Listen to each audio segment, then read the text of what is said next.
சீதாராம் வணக்கம். மேற்கொண்டு கிருஷ்ணன் அவதார கட்டத்தை பார்க்க போறோம். கிருஷ்ணன் தேவியோட கர்ப்பத்தில் ஆவிர்வவிச்சிருக்கார். தேவக்யாம் தேவரூபன்யாம் விஷ்ணு சர்வகுஹாசயா ஆவிராசி யதாபிராசம் திசைந்தூர புஷ்கலான் சொல்றாருங்க.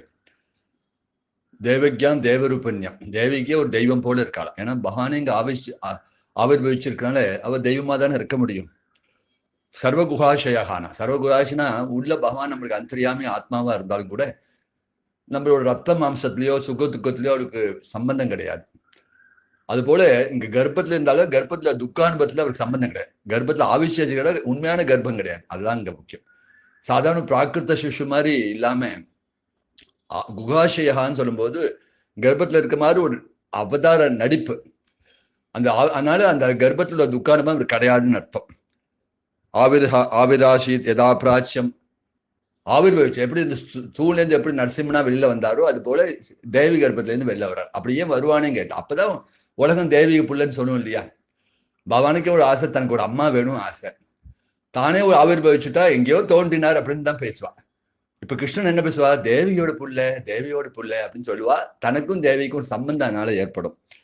திசைந்தூர புஷ்பா, எப்படி கீழ்திசையில் எப்படி சந்திரன் பூர்ண சந்திரன் தோன்றானோ அது போல இருந்தது. பொதுவாக கிழக்கு திசையில சந்திரன் தோன்றது இல்லை. பார்த்தா கிழக்கு திசையில தோன்ற மாதிரி தெரியும். ஏன் கேட்டா இந்த பூமியோட சுழற்சியை வச்சு, பூமியோட கதாகதியை வச்சு கிழக்க சூரியனும் சந்திரனும் கிழக்க தோன்ற மாதிரி இருக்கும், இல்ல கடல்ல இருந்து தோன்ற மாதிரி இருக்கும். உண்மையிலே கடல்ல இருந்தா தோன்றது இல்லை. அது போல அப்படி தோற்றம் பகவான் தேவி கர்ப்பத்திலேருந்து வந்த மாதிரி ஒரு தோற்றத்துக்காக அப்படி சொல்றேன். அதை பூர்ண சந்திரன் ஏன் சொல்றான்? அந்த சந்திரன் பூர்ணமா இருக்கும்போது என்னன்னா சந்திரன் முதல்ல என்ன தாபத்தை போக்குவார், குளிர்ச்சியை ஏற்படுத்துவார், அப்புறம் ஆனந்தத்தை ஏற்படுத்துவார். அது மாதிரி பல விஷயங்கள் சந்திரனுக்கு உண்டு. அது போல கிருஷ்ணன் சந்திரனோட அவதாரத்தினால முதல்ல இருட்டு போகும். அது மாதிரி கிருஷ்ணன் சந்திரனோட அவதாரத்துல பகவான் கிருஷ்ணனோட அவதாரால அஜ்ஞான இருட்டு போய் ஞானம் ஏற்படுது. கீதோபதேசம் பண்ண போறார்.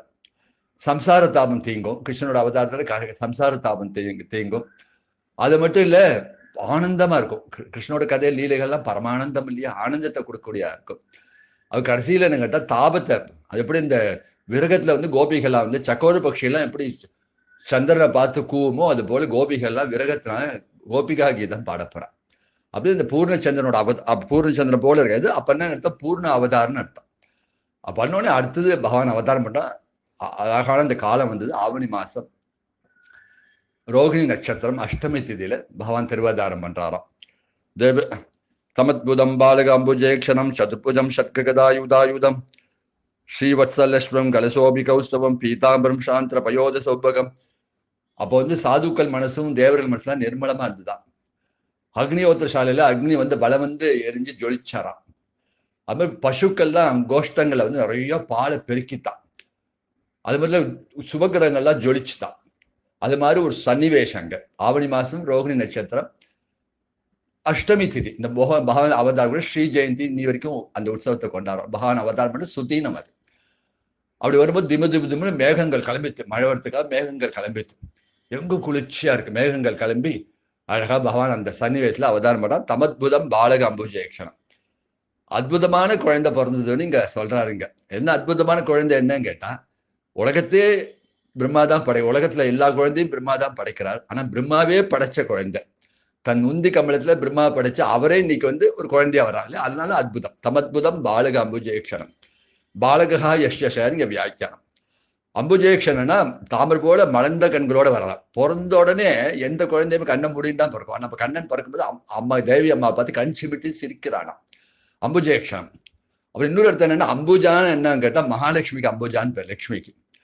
அப்ப அம்புஜான லட்சுமியை பார்த்து கட்டாட்சிக்கிறான். நீ ருக்மிணியா சீக்கிரம் நீனு ருக்மிணியா அவதாரம் பண்ணுன்னு கட்டாட்சிக்கிறானாம் அம்புஜானு. இன்னொரு அர்த்தம்னா அம்புஜாக்கு இன்னொரு அர்த்தம் என்னன்னு கேட்டா அத்தியத் பிரவൃத்தின்னு சொல்றான். அதாவது பூமிக்கு அம்புஜான்னு பேரு.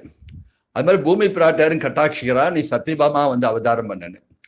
அது மாதிரி பூமியை பார்த்து சொல்றாங்க, உன்னோட பூபாரத்தை நீக்கிறதுக்கு, உன்னோட பாரத்தை நீக்கிறதுக்கான அவதாரம் பண்ணதுக்காக அப்படி பார்த்தானா அம்புஜாட்சம்.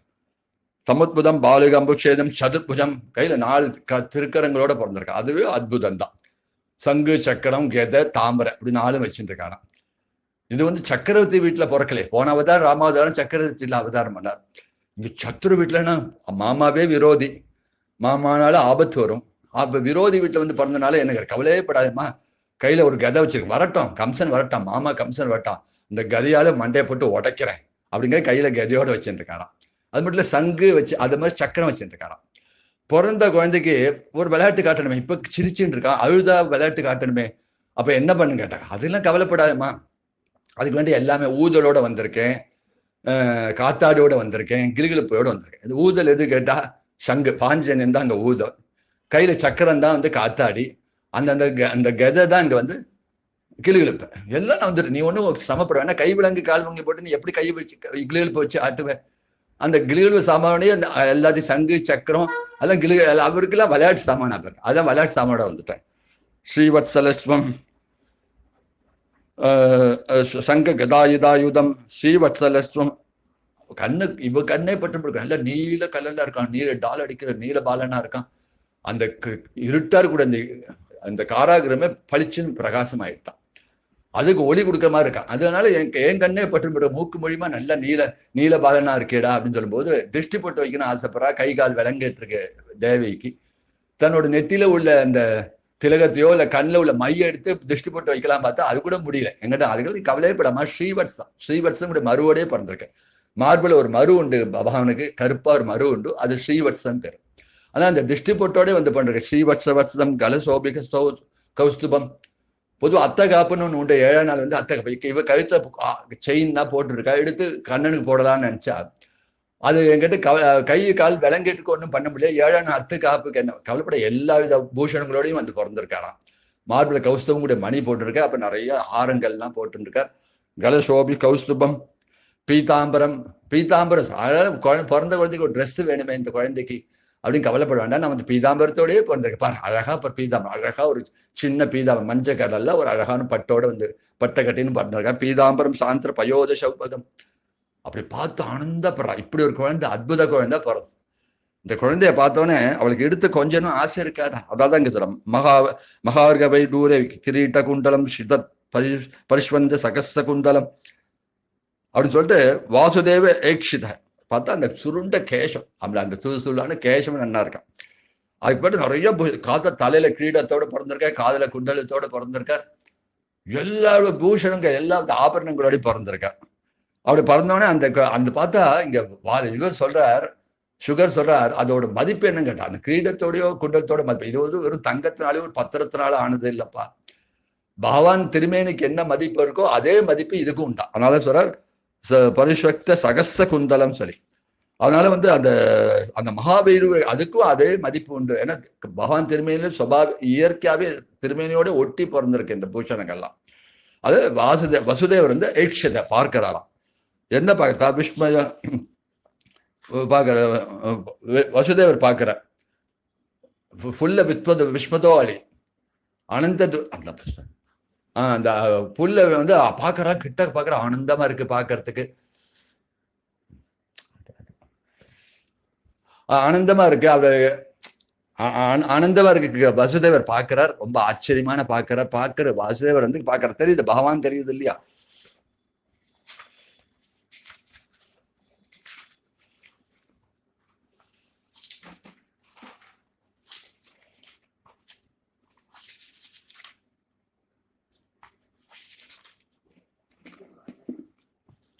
விஷ்மந்தோத்புல்ல விலோச்சனோ ஹரி சுதம் விலோக்கிய அனக துந்தபீஸ்ததா கிருஷ்ணாபதோர உற்சவன் சம்பிரமோ ஸ்பிருஷன்ஸ் முதா திஜோப்பிய முதமாத் ருத்தோகவான் ச விஷ்மோத்புல்ல விலோச்சனோ ஹரின்னு சொல்றாங்க.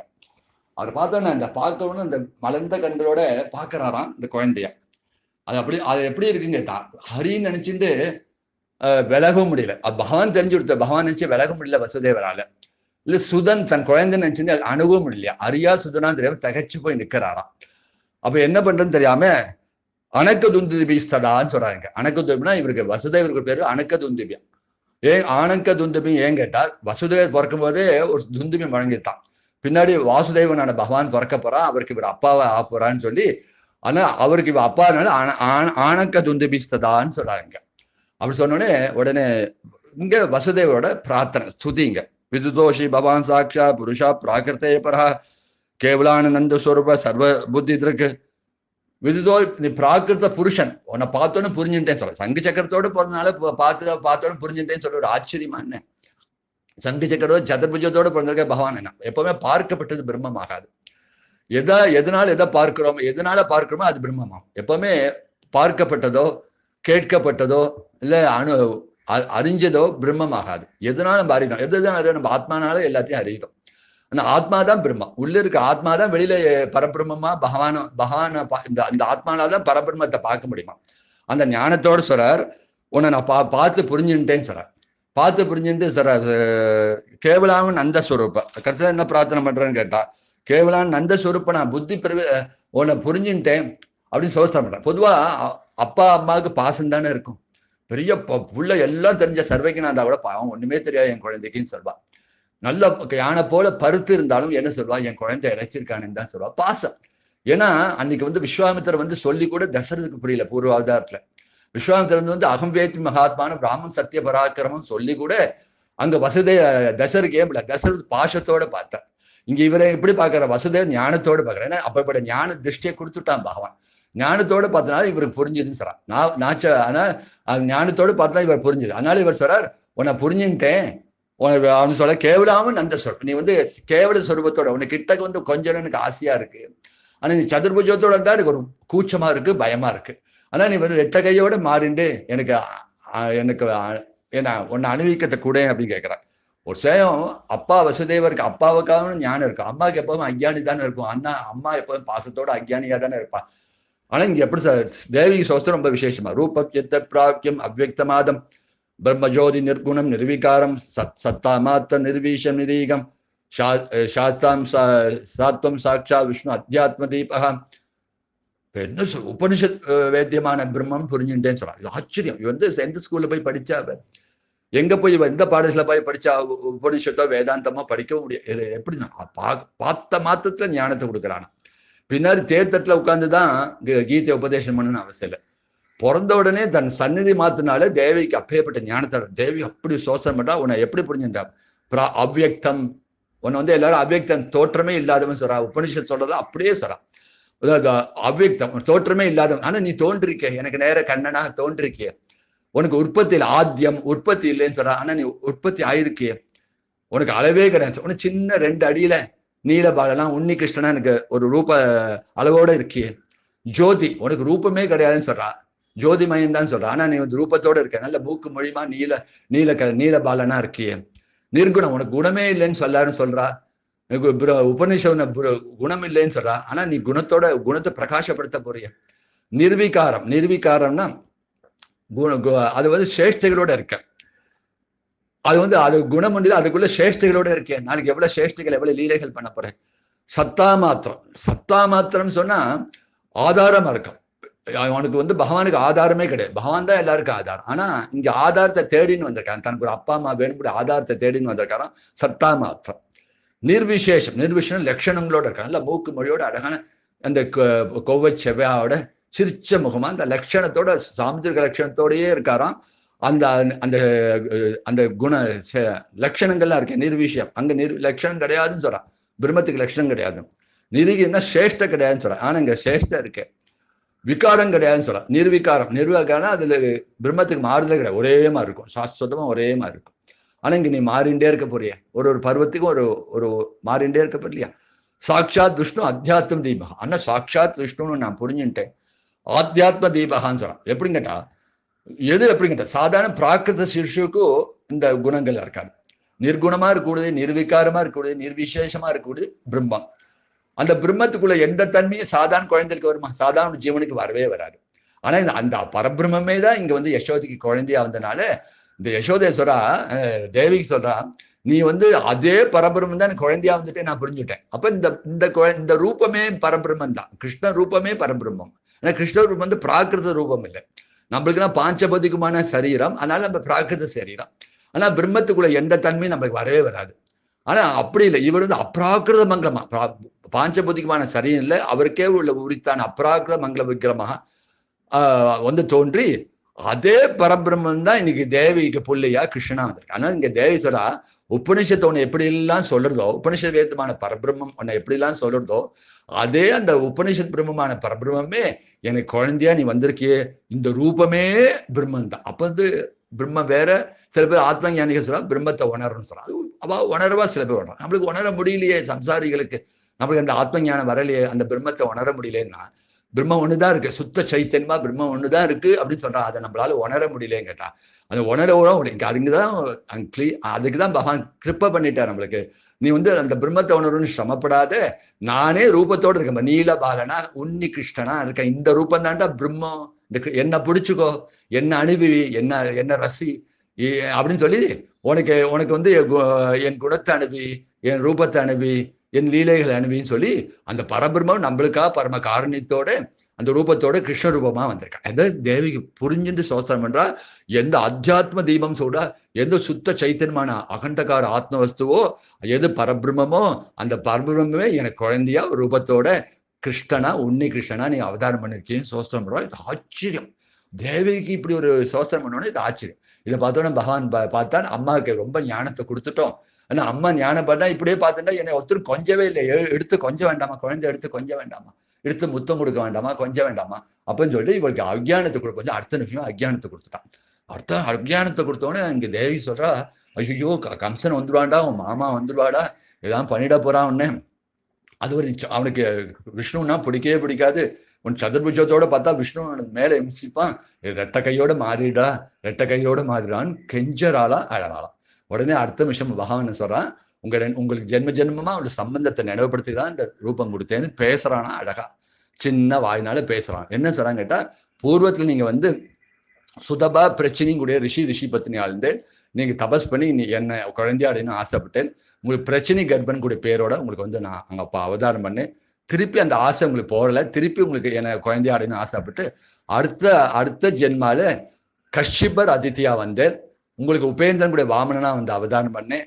அதே கஷ்யபர் அதித்தி தான் இப்ப நீங்க வந்து வசுதேவர் தேவியா வந்திருக்கேன், உங்களுக்கு நான் கிருஷ்ணனா வந்திருக்கேன்னு சொல்றானா பகவான். இப்ப ஜென்ம ஜென்மமான சம்பந்தம், உங்களுக்கு எனக்கும் 3 ஜென்மமான சம்பந்தம், அதை நினைவுபடுத்தி தான் சதுர்புஜத்தோட இந்த திவ்ய லட்சணத்தோட இந்த பகுஸ்வரூபத்தோட உங்களுக்கு தரிசனம் கொடுத்தேன்.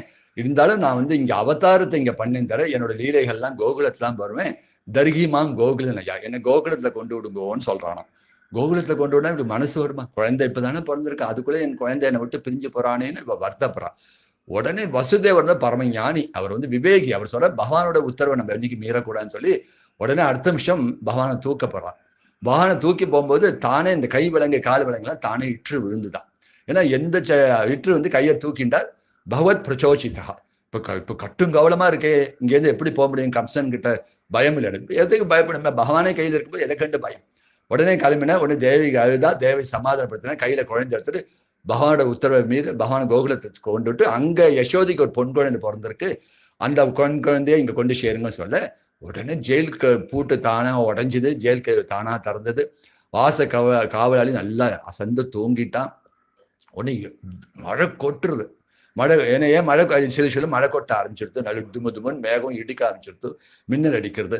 ஏன்னா இது மாதிரி இருந்தாதான் வெளியில ஜனங்கள் நடமாட்டம் இருக்காங்க, நடமாட்டம் இல்லாதான் அது இருந்தாதான் வசுதேவர் வந்து கண்ணனை கொண்டு விட்ட விஷயம் யாருக்கும் தெரியாம இருக்குன்னு சொல்லிட்டு எல்லாம் அவ கதவை போட்டின்னு இருக்கா, அவ கிளம்பிட்டான். நேரம் வந்தா யமுனைக்கரைக்கு வந்தார். அந்த நேரத்துல நரன்னு பல்ல கடிச்சு இந்த காணன் கம்சன். பொதுவா இன்னைக்கு சீடம் இருக்கு கிருஷ்ணனுக்கு சமர்ப்பிக்கிற வருஷம். இன்னைக்கு கண்ணன் குழந்தையா பிறந்திருக்கான் பகவான், இன்னைக்கு போய் எதுக்கு ஷீடம் இருக்குன்னா பண்ணுன்னு கேட்டா, அவன் பல்ல நரம் கடிச்சிருந்தானோ, அந்த சத்தத்துல பிறந்தாராம். நம்மளால அந்த பல்ல நரம் கடிக்க முடியாது, பல்லு உடஞ்சிரும். அதுக்காக என்ன பண்றோம், நம்ம பெரியவாள்லாம் என்ன பண்றோம், அதுக்காக சீடம் இருக்கு பண்ணி கிருஷ்ணனுக்கு பண்ணி அதை வாயில போட்டுட்டா நரம் சத்தம் கேட்கும். அந்த சத்தத்துல அந்த பகவான் அவதாரம் நடக்கும்னு சொல்லி நம்ம அந்த சத்தம் வரதுக்காக பண்ணாராம். உடனே அங்கேருந்து கிளம்பி யமுனைக்கு வந்தா, யமுனை தானா வழி விட்டுது. யமுனை வழித்தோட கோகுலத்துக்கு போனார். கோகுலத்துல நந்தபவனத்துக்கு வந்தார். அங்க யசோதை வந்து அப்படியே அசந்து தூங்கியிருக்கா, அப்பதான் பிரசவிச்சிருக்கா ஒரு பொன் குழந்தைய, அசந்து தூங்கியிருக்கா. அங்க நம்ம கண்ணனை கொண்டு விட்டுட்டு அங்கேருந்து துர்கையை எடுத்துன்னு வந்துட்டா, அந்த பொன் குழந்தைய எடுத்துன்னு வந்தான். அந்த பொன் குழந்தைய எடுத்துன்னு நேரம் வந்தா, இதே மாதிரி அங்க போகும்போது மழை தூத்தல் போடாம இருக்கிறதுக்கு ஆதிசேஷன் கொடை பிடிச்சின்னு போனார். இப்ப வரும்போது அது மாதிரி ஆதிசேஷன் கொடை பிடிச்சின்னு வந்தார். யமுனை வழிவிட்டது. திருப்பி ஜெயிலுக்கு வந்தா, ஜெயிலுக்கு தானா பூட்டின்றது சாத்தின்றது. பூட்டு தானா பூட்டின்றது, திருப்பி கை விலங்கு கால் விலங்குலாம் வந்துடுத்து வீன்னு கத்துறான். இப்ப காளி இல்லையா, துர்கை இல்லையா, பொன் குழந்தைக்கு எப்பவுமே வீரியம் ஜாஸ்தி, பலமா அழும். உடனே கேட்டோன்னு கம்சன் ஓடி வந்தான். ஓடி வந்தோடனே கெஞ்சுறான் தேவை, ஐயோ பொன் குழந்தைடா, பொன் குழந்தைனால எந்த ஆபத்தும் வராதுடா, பாவம் அபலடா அப்படின்னு சொல்றான். அதெல்லாம் கிடையாது அப்படின்னு சொல்லி குர்ரான்னு கெஞ்சுறான். இவன் வாங்கி அந்த ரெண்டு பாதத்தை, இந்த அம்பாலோட 2 பாதத்தை பட்டி ஓங்கி அந்த பாறையில அடிக்க போறான். இந்த பாறாங்கல் அடிக்க ஓங்கும் போது சட்டுன்னு ஒரு விட்டா, ஆகாசத்துல போய் அஷ்டபுஜத்தோடு தரிசனம் கொடுத்தா. அட மூடா, என்ன நீ வதம் பண்ணிடணுமா? உன்னை வதம் பண்ணது ஏற்கனவே ஒருத்தன் பிறந்துட்டான். ஒருத்தி மகனாய் பிறந்து ஓரிரவில் ஒருத்தி மகனாய் ஒளிந்து வளரன்னு சொல்லி ஒரு இடத்துல பிறந்து ஒரு இடத்துல ஒளிந்து வளர்ந்துட்டா அவனால உனக்கு வதம் ஏற்பட போறது, சாதுக்கள் எம்சிக்காதுன்னு சொல்லி அஷ்டபுதேஸ்வர துர்கியா தரிசனம் கொடுத்து மறைஞ்சிட்டு போயிட்டாராம். உடனே கம்சன் பார்த்தா இப்ப தெய்வமே பொய் சொல்லிடுத்தே அப்படின்னு நினைச்சுட்டு தலையில வச்சு கை வச்சுன்னு உட்கார்ந்தான். இப்ப கிருஷ்ணாவதாரத்தை கோகுலத்துல கொண்டு விட்டா. இப்ப மேற்கொண்டு கோகுலத்துல அந்த கிருஷ்ண ஜென்மோற்சவம். இங்க வசுதேவர் பிறந்த போதே குழந்தைக்கு ஜாதகர்மம் பண்ணணும், தான தர்மங்கள்லாம் பண்ணணும்னு சொல்லி தன் மானசீகமாவே அவ்வளவு பேருக்கு பிராமணாளுக்கு கோதானம் பண்ற மாதிரியும் வஸ்திரதானம் பண்ற மாதிரியும் ஜனங்களுக்கெல்லாம் அள்ளி கொடுக்குற மாதிரியும் அதே போல ஜாதகர்மம் பண்ற மாதிரி எல்லாம் மனசுனாலே எல்லாத்தையும் பண்ணிட்டார். அவர் மனசுனால பண்ணதான் பின்னாடி அவர் பின்னாடி எல்லாத்தையும் ஜெயிலேருந்து விடுவிச்ச அப்புறம் பின்னாடி எல்லாம் பண்ண போறார். அதே போல இங்க கோகுலத்துல யசோத பக்கத்துல குட்டி கண்ணனா அழுக்குன்னு அம்மா பசிச்சுன்னு பண்ணிருக்கா. அம்மா இன்னும் பார்க்கல, இன்னும் யசோதை பார்க்கல. யசோதை பார்த்தா அவளுக்கு கிடைக்கக்கூடிய ஆனந்தம். அந்த கோகுலத்தை எப்படி கிருஷ்ண ஜென்மோற்சவத்தை கொண்டாடினான்னு பரம அற்புதமான அனுபவம் இங்க. அப்ப சுகரும் ரொம்ப அருமையா அனுபவிக்கிறார். அதுக்கு ஈடா போட்டியா ஆழ்வார்களை, பெரிய ஆழ்வார் போன்ற ஆழ்வார்கள் அனுபவிக்கிறார். அந்த கிருஷ்ண ஜென்மோற்சவம் இன்னைக்கு கிருஷ்ணனோட ஜென்ம தினம். அந்த தினத்தை என்னைக்கோ கண்ணன் பிறந்தான் இல்லாம இன்னைக்கு நம்ம ஆத்துல கிருஷ்ணன் அவதாரம் பண்றான். இன்னைக்கு நம்ம ஆத்துல கிருஷ்ணன் பிறக்கிறான், அவதாரம் பண்றான். அந்த கிருஷ்ணனை கொண்டாடுவோம், அனுபவிப்போம். வசுதேவ சுதம் தேவம் கம்ச சானூர மத்தனம் தேவிகி பரமானந்தம் கிருஷ்ணம் வந்த ஜெகத்குரு ஸ்ரீ ராமார்ப்பணம்.